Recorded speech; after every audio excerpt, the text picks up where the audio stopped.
नमस्कार, आप देख रहे हैं स्टेट समाचार। चंडीगढ़ से राखी। आज चंडीगढ़ प्रेस क्लब में एक प्रेस कॉन्फ्रेंस की गई जो कि एक रेप पीड़िता की तरफ से की गई, जिसमें शरेआम प्रूफ पेश किए जा रहे हैं और एक आरोप लगाया जा रहा है कि जो हरियाणा के अध्यक्ष हैं मोहनलाल बडौली और साथ ही साथ एक हरियाणवी सिंगर रॉकी मित्तल, उनके ऊपर आरोप है कि उन्होंने जुलाई 2023 में रेप किया था, जो कि कसौली में किया गया था। इस वक्त हमारे साथ बातचीत करने के लिए रेप पीड़िता हैं। आइए उनसे बातचीत करते हैं और जानते हैं कि ये मामला क्या है। मैं ये कहना चाहूँगी, आपको पता ही है मोहनलाल बडौली रेप केस जो कि मेरे साथ हुआ है हिमाचल में। कसौली में गई थी घूमने अपने बॉस अपने फ्रेंड के साथ, पूनम, जो बयान से मुकरी हुई है। ठीक है सर, मैंने वहाँ बयान सच्चा दिया है, जो मैंने एफआईआर में लिखवाया वो बयान सच्चा है। वो उस रूम में उन्होंने मेरे साथ गलत किया है। उस रूम में पूनम अवेलेबल थी, मेरे पास प्रूफ्स है, रिकॉर्डिंग्स है जो मैं आपको फॉरवर्ड कर दूंगी। ठीक है, मेरे लॉयर आपको दे देंगे। पूनम मेरे लिए लड़ी है, मेरे हक के लिए। रॉकी मित्तल से उसने बात की है 3-4 दिन, जब ये एफआईआर लीक होती है कसौली वाले 3-4 दिन पहले मैं उससे मिली थी, मेरे पास उसका भी प्रूफ्स है। तो वो कैसे वो कर सकती कि मैं उससे मिली ही नहीं हूँ? मैं उसकी फ्रेंड हूँ, मैं जितना उसको जानती हूँ। वो उस दिन भी बहुत डराई हुई थी जब मेरे को धमकी, जब मेरे साथ ये गलत हुआ तो उसको भी बहुत डराया गया था। हो सकता है उसे डराया गया, मैं भी बहुत पूरे कॉन्फिडेंस से कह रही मैं, हो सकता है उसको भी डराया गया हो, इस बयान देने पे मजबूर किया गया हो। क्योंकि मेरे ऐसा जो पुलिस से मैंने कंटिन्यू एफआईआर के बाद बात की थी, उसकी रिकॉर्डिंग्स है। मैंने उनसे पूछा था, आपने पूनम को, आप वो दिल्ली आए थे पूनम से मिलने, उनका एड्रेस एक बात बताइए आप लोग। मैंने एड्रेस, उस टाइम मेरे पास पूनम का एड्रेस नहीं था, मैंने पुलिस को नहीं दिया। मैंने उसका नंबर जो मेरे पास अवेलेबल उस टाइम था मैंने वो दिया। उन लोग वो दिल्ली पहुंच गए, चलो ठीक है पहुंच गए। कैसे पहुंच गए? चलो पहुंच गए, वो भी पुलिस है, ठीक है भाई, पता लगा सकते हैं। पूछ लिया, पता लगाया, उन्होंने निकाला, उसके घर गए। जब वहाँ का बयान हो चुका था, मीडिया में वो कैसे बदल सकती है? जब उसके घर पे जाके वो सारी चीज़ पूछ आए थे, मेरे को कहते हाँ मेरा बयान हो, उसका बयान हमने ले लिया है। फिर वो मीडिया में सडनली बदल जाती। 2 दिन तक वो मेरे साथ थी, उसके बाद सडनली एकदम कैसे बदल गई वो? पूनम, मुझे नहीं पता उसे डराया जा रहा है क्या जा रहा है, पर पूनम ने बहुत गलत किया। आप काम कहाँ करते थे? अमित बिंदल के पास, दिल्ली में। जी। तो आप ये अपने दोस्त और फ्रेंड के साथ जो है घूमने आए थे जी। तो ये बातचीत कैसे जुड़ी बीच में, मंत्री का कैसे? सर मुझे नहीं पता, वो सडनली वहाँ मुझे मिले। मैं लॉन में घूम रही थी अपने फ्रेंड के साथ, हमारी लॉन में मोहनलाल बडौली और रॉकी मित्तल। ये कसौली में? हाँ, न्यू रोज कॉमन में मैं ठहरी हुई थी। शाम को 6 बजे करीब मैं उनसे मिली थी, 6-7 बजे। 5 बजे हम वहाँ पहुँचे थे। सडनली 1-1.5 घंटे बाद की बात है, चेंज करके हम लोग लॉन में घूम रहे थे, तब मेरी मुलाकात हुई। इससे पहले आप उनको कभी नहीं मिली थी, जानती नहीं थी आपकी वो कौन है? नहीं, मैं नहीं जानती थी। बस हाँ, मेरी फ्रेंड को रॉकी मित्तल का थोड़ा आइडिया था, क्योंकि वो थोड़ा यूट्यूब सोशल मीडिया पे बहुत ज़्यादा एक्टिव रहती है, तो उसको थोड़ा आइडिया लग गया था कि हाँ ये वो बंदा है। ये कौन? जो सारी वारदात आप बता रही हैं, कब की बात है ये, कितना टाइम हो चुका? 23 जुलाई 3 जुलाई 2023 का मामला है ये जी। अच्छा, फिर उसके बाद क्या हुआ? आपकी मुलाकात के बाद? मुलाकात के बाद सर उन्होंने मुझे जिस तरह से डराया धमकाया था, मैं तो सच बताऊँ मैं कुछ नहीं बोली। मैं अपने बॉस तक को भी नहीं बता पाई थी ये बात, सिर्फ पूनम को पता था, मुझे पता था। मैं चुप रही। जिस तरह से उन्होंने मुझे डराया धमकाया, मैं अपने दिल्ली में गई, जैसे अपनी ज़िंदगी मुझे ही पता मैं कैसे काट रही थी। बट मैं अपने दिल से जब भी पूछती थी, मेरे को यही आवाज़ आती, कल को मेरी एक बेटी है, अगर मैं नहीं लड़ूंगी तो वो कैसे लोगों के खिलाफ बोलना सीखेगी? वो गलत के लिए आवाज़ कैसे उठाएगी? उसका तो अभी फ्यूचर को शुरू ही नहीं हुआ। 4 साल की बेटी है मेरी मैम,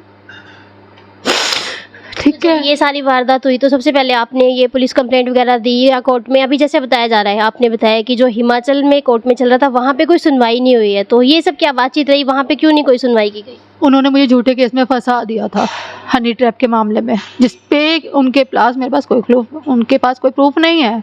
वो सिर्फ मुझे परेशान करने के लिए, मुझे दबाने के लिए, ठीक है, उन लोगों ने ये सब किया। मुझे अभी भी परेशान कर रहे हैं। अभी 2 दिन पहले वो मेरे दिल्ली घर गए थे, ठीक है, जो वहाँ का ऋषि पाल जो आई हैं वो लोग पुलिस थाने से, वो लोग घर गए, कह रहे हैं आपका एड्रेस वेरीफाई नहीं है, आपको घर जाना है। अगर मैं कॉर्पोरेट नहीं कर रही तो मैं उन्हें घर क्यों भेजती? ठीक है, अपना वॉइस सैंपल के लिए हाँ क्यों करती? मैं जब गलत हुई नहीं तभी तो देने के लिए तैयार होना सर। वो मेरे घर गए, मेरे आस पड़ोस में बातचीत करके लोगों से पूछताछ, उन्होंने राइट किसने दिया? मैं पुलिस से जानना चाहूँगी, आप पीड़ा को ऐसे बदनाम करते हो? आपकी बहन बेटी नहीं है, ऐसे बदनाम करोगे पूछने के लिए? मतलब आपको हिमाचल पुलिस से अलग सब तरफ से दबाव है सर, सब तरफ से मुझे प्रेशर किया जा रहा है। मेरे घर वालों पे वो गए इसलिए, मेरी मम्मी बहुत बीमार है, वो एक तरह से प्रेशर ही था ना, वो क्यों गए? ठीक है, वो मम्मी से बात करते, भाई से बात करते, आस पड़ोस में पूछने का क्या राइट बनता है? ये बात मैं अपने घर वालों को बता सकती, बाहर थोड़ी बता सकती हूँ। अब तो खैर मैं अब उन्होंने जब बदनाम कर दिया तो मैं खुल के सामने आऊँगी सर। अब तो कितना भी दबा लो तुम मुझे, मैं रुकने वाली नहीं। बदनाम तो वो मुझे कर चुके हैं पूरी तरह। तो अभी जिस तरह से कोई हल नहीं निकल रहा है कोर्ट की तरफ से भी, सर सेशन कोर्ट ने मेरी अपील को एडमिट किया है, उन्होंने मेरा केस रीओपन कर लिया है, और आगे इसमें अगर मुझे लगता है कि यहाँ सुनवाई नहीं हो रही तो मैं सुप्रीम कोर्ट भी जाऊँगी, हाई कोर्ट भी, जहाँ मेरा बनता है मैं जाऊँगी इस टाइम मेरी। लेकिन मेन जो है, मैं जनता से जो समर्थन चाहती हूँ कि ऐसे दरिंदों को आप कैसे सपोर्ट कर सकते हैं? जो वो बनता है पंडित, वो एक झूठा है। कोई पंडित ऐसे नहीं होते हैं। उसके घर में बहन बेटी नहीं है क्या? उसको कोई बुरी नज़र से देखे तो उसको बुरा नहीं लगेगा? मेरी मम्मी के आगे, भाई के आगे पुलिस वाले ये लोग बातें करके आते हैं, मेरे घर वालों पे क्या बीतती होगी, मेरे पे क्या बीतती होगी सर, कि जनता और पुलिस भी ऐसे करे। अगर जनता मेरे साथ नहीं देगी तो मैं कहाँ जाऊँ? भाजपा पे और भी अधिकारी हैं दिल्ली तो? हाँ सर, दिल्ली के नहीं, हरियाणा सरकार के। मैं ये नहीं कहूँगी कहाँ कौन सी सरकार, मैं अभी नाम नहीं लेना चाहती, बट इस केस में अन्य के नेता भी शामिल हैं। आने वाले टाइम में मैं उनके खिलाफ भी पूरे प्रूफ दूंगी और इन लोगों में जेल पहुँचाऊँगी। मेरे पास सबूत है रॉकी मित्तल और मोहनलाल के बडौली के खिलाफ, सारे सबूत मैं एक एक करके सारे सामने लाऊंगी। अगर इन लोगों ने मेरे को बदनाम तो कर ही दिया, अब तो मुझे चाहिए इंसाफ, मैं सारे सबूत ले आऊँगी सामने। मैम अभी आपने बताया कि 2 दिन पहले वो आपके दिल्ली आपके एड्रेस पे पहुंचते हैं, वहाँ पे इंक्वायरी करते हैं, पड़ोसियों से बातचीत करते हैं, तो इससे पहले कि आपको उनकी कोई फ़ोन कॉल आती है, किसी तरह से डराया धमकाया जा रहा है, या आपने कंप्लेंट एडमिट की है उसको वापस लेने के लिए तो नहीं कहा जा रहा है? किस तरह से दबाव बनाया जा रहा है? अभी क्या मामला है जो इस टाइम पे चल रहा है? मैम जब इन्होंने मुझे फ़ोन ये एनी टाइप का मामले में मेरे को बुलाया था, मैं गई थी, मैंने अपना पूरा बयान लिखवाया, जो मेरी घटना मेरे साथ है।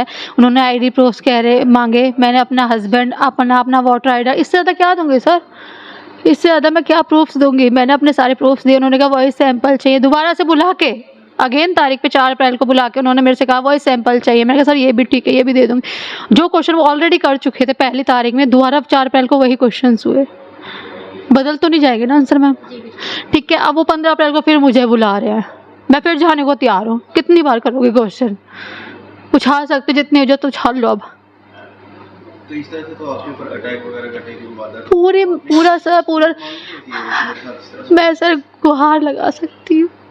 मैं इतनी रिच नहीं हूँ, कोई सपोर्ट नहीं है मेरे साथ, कोई सपोर्ट नहीं है। मैं सिर्फ जनता से और बीजेपी सरकार, अपनी न्यायपालिका से गुहार लगा रही हूँ।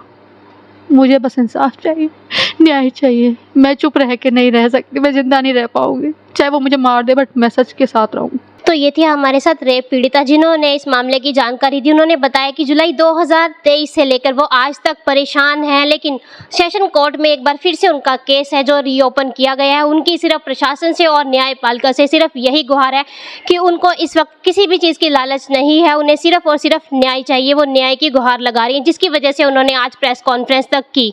तो देखते रहिए स्टेट समाचार, चंडीगढ़ से राखी।